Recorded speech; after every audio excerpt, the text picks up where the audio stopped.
መጽሐፈ ሄኖክ ምዕራፍ 5 ወገኖቻቸው ከሚሆኑ ከደቂቅ ሴት የተወለዱ የራአይት ሞታቸው በወጡበት ቦታ ነው።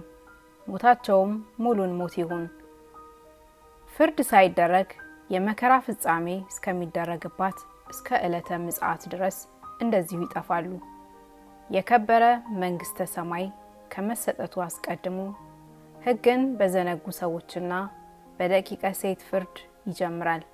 አሁንም ለነሱ ልትለምንላቸው የላኩህን ከዚያ አስቀድሞ በደብረ ቅዱስ የነበሩ ለኃጢአት የሚተጉ ደቂቅ ሴትን እንዲህ በላቸው።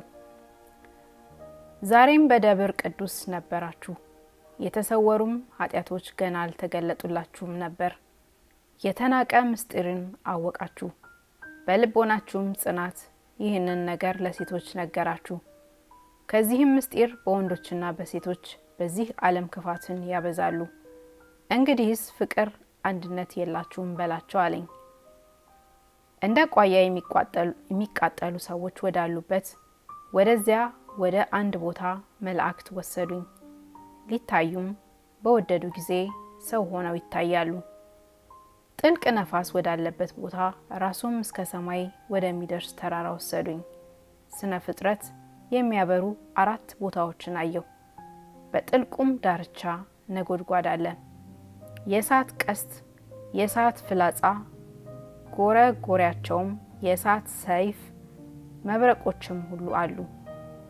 የሚናገር የመጣያ ውሃ እስካለበት ድረስ የምዕራብም እሳት እስካለበት ድረስ ወሰዱኝ። ይኸውም የፀሐይን መግቢያ ሁሉ የሚይዝ ነው። እሳቱ እንደ ውሃ እስከሚፈስ እስከ እሳት ፈሳሽ ድረስ መጣው። በምዕራብ ወዳለ ወደ ታላቁም ባህር ያፈሳል። ታላላቅ ወንዞችንም ሁሉ አየሁ። እስከ ታላቁ በርባኖስ ጨለማውም ድረስ ደረስኩ። ስጋዊ ደማዊ ሁሉም ወደሚመላለስበት ሄድኩ። የክረምት ጭጋጎች ያሉባቸው ተራሮችንም የወንዙንም ሁሉ ውሃ የሚፈስበትንም አየሁ።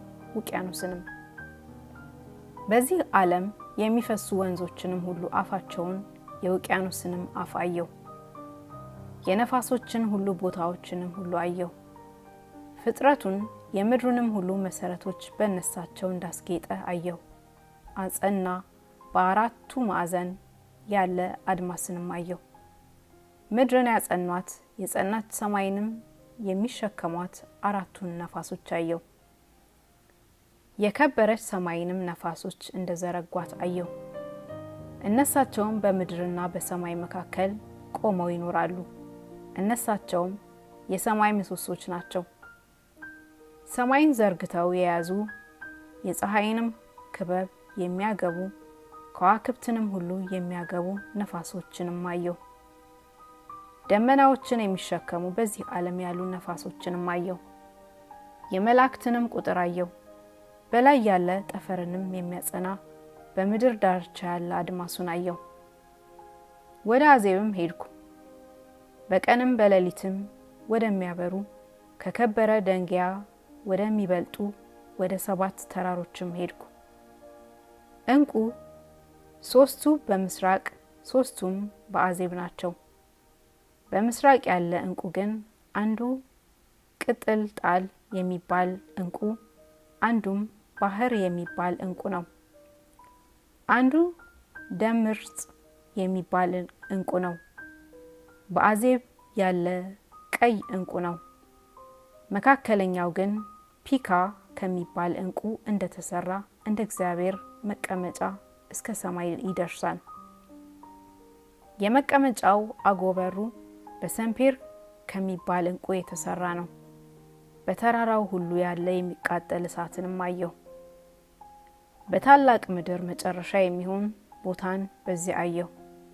ውሃዎች በዚያ ይሰበሰባሉ። በሰማይ እሳት የሚቃጠሉ ደቂቀ ሴት የተጋዙበት ጥልቅ የሚሆን በዚህ ዓለም ያለ ገሃነምንም አየሁ። በእሳት የሚቃጠሉ ወደ ጥልቅም የሚወርዱ ስፍር ቁጥር የሌላቸው የሰማይ ደቂቀ ሴትን በውስጣቸው አየሁ። በዚያም ቦታ ወደ ላይ ርቀት ወደ ታችም ጥልቅነት የለውም። በዚያም በገሃነም ላይ ቦታ አየው። ለዚያም ቦታ በላይ ጠፈር በታችም መሰረት የለውም።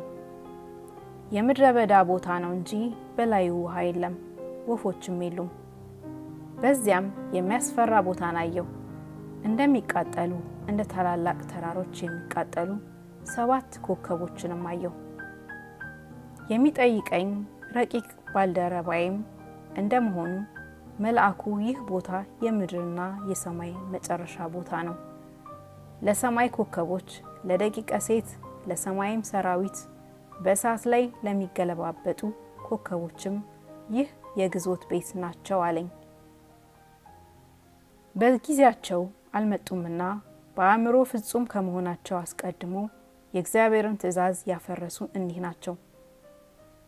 የተሰወረ ፍላጻውን በሚቀበሉበት ዘመን እስከ ኃጢአታቸው መጨረሻ ጊዜ ድረስ ተቆጥቶ አጋዛቸው። ኡርኤልም በዚህ በነገሩ ደቂቀ ሴት ከሴቶች ጋር አንድ ሆነው ሰውነቶቻቸው በፍዳ ተይዘው ይኖራሉ። በብዙ ወገንም አብነት ሆነዋቸው ሰዎችን አረከሷቸው። ታላቅ በሆነ ጨርሰው እስኪያጠፏቸው ድረስ በሚፈረድባቸው ገንዘብ ጽኑ ፍርድ በሚፈረድባት በዕለተ ምጽአት ይፈረድባቸዋልና ምእመናን ለሥላሴ እንዲሰዉ እነሱም ለአጋንንት ይሰዉ ዘንድ ሰዎችን ያስቷቸዋል። ሚስቶቻቸውም ከፍ ባለ ማዕረግ የነበሩ የሴትን ልጆች አውስተው ደህና ሴቶችን ይሆናሉ ይመስላሉ። እኔ ሄኖክ በሁሉ ዳርቻ በአድማስ ሆኜ የኔን ብቻ ስራ አየሁ። ከሰዎችም እኔ እንዳየሁ ያየ የለም።